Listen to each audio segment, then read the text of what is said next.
adventurers, we're going to be doing our June wrap-up for 2022. So we'll get right into it. I read a total of 9 books this month.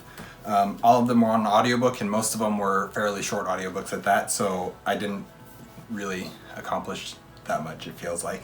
Plus a lot of them were rereads. So we'll get the first book that I finished in the month of June was The Viscount de Bragelonne. This is the third part, I think, of the D'Artagnan romances by Alexandre Dumas. So the sequel, one of the sequels to The Three Musketeers. I read, we'll start with Dawn of Wonder by Jonathan Renshaw. This is one of the books that he gave me in the last video to read for the month of June. I guess we should give our thoughts about the books as we go a little bit. Well, Dawn of Wonder we're going to be having a live stream about, and I'll probably get into my thoughts then, so I'm not going to talk about them here. The next book that I finished in the month of June was The Last Olympian by Rick Riordan. This is the 5th book of the Percy Jackson and the Olympian series. I started rereading the series in May and then finished it up in June.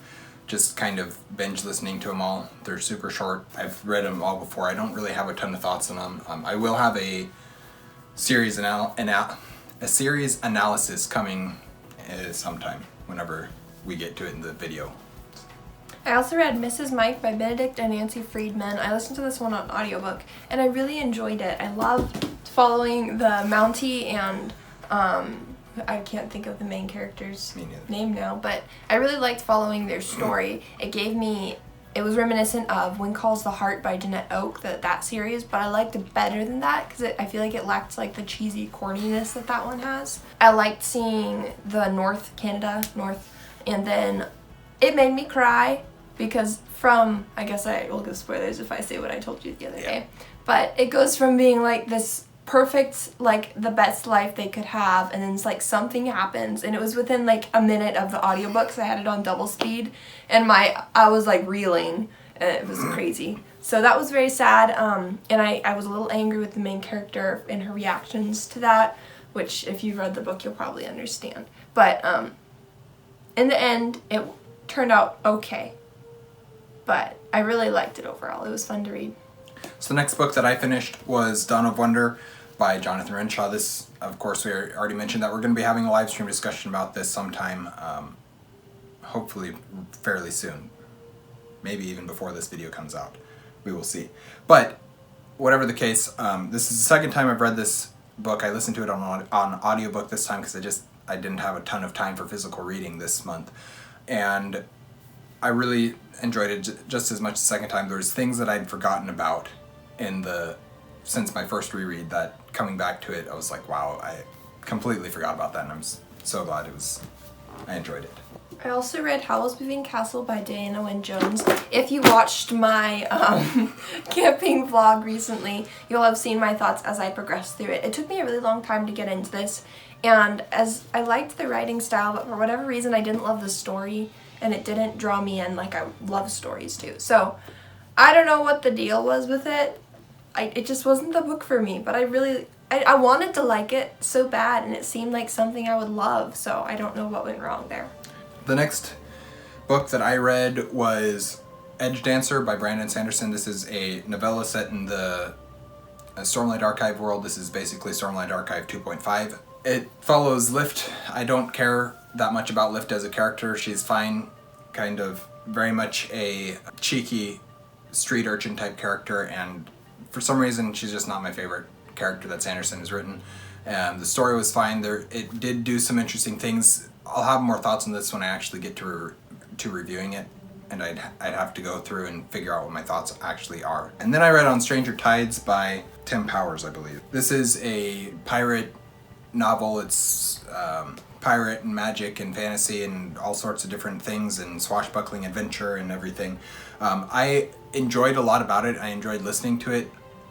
Part of the issue with my listening to it was he would talk really quiet in some places, and I couldn't hear him over the other things that I was doing, even though I had my volume turned up as loud as I could go. So there was some of that, so I missed a couple phrases here or there, or I'd have to go back and listen to them sometimes. The main thing that I didn't like, and I'll get more into this when I get to my review, but there was a lot of magic, but it's not like fantasy whimsy magic. It's more on the voodoo side, black magic side of things, and I don't like that at all. But at the same time, it wasn't so much that as it was like fantasy magic stuff. Kind of a weird mixture of the two, so I could deal with it, but it wasn't my favorite, and so that kind of took some enjoyment down. Anyways, I'll have a review for that sometime, but I believe, yes, by Tim Powers. So that was the other book that I... So I also read H.G. Wells' The War of the Worlds. I listened to a radio drama. I don't know which one it was. It was BBC radio drama, and I know there's a whole story about when the radio drama was aired, people thought it was actually happening, etc., etc. I don't know if it was that one, is my point from saying all that. I did like it. It went by so quickly, and the way it was told, I almost feel like I need to read the book too, in addition, as though I didn't get it all. Just because it was so dramatized in the radio drama. So, I'm not sure. And it was so quick. It was such a quick audiobook. It was like 3 hours, and I was like, how can this be? Like, this is a short audiobook, but 3 hours? So, I'm really not sure. I may feel the need to read this again at some point, but that's where I am with that. The next book that I read was Annihilation by Jeff Vandermeer. This is one that I've had on my radar for a very long time, and I needed an audiobook, and there was nothing available that I wanted to. It was all, I had to place it on hold, and so I ended up just scrolling through a list of available audiobooks that weren't on hold, and I found Annihilation. I was like, oh, I want to read that one. So I listened to that one, and I enjoyed it a lot. I will have a review of this one, of course, as well, but I had gone into it knowing that a lot of people didn't like it. A lot of book reviewers and booktubers that I know and have talked to said they didn't care for the book.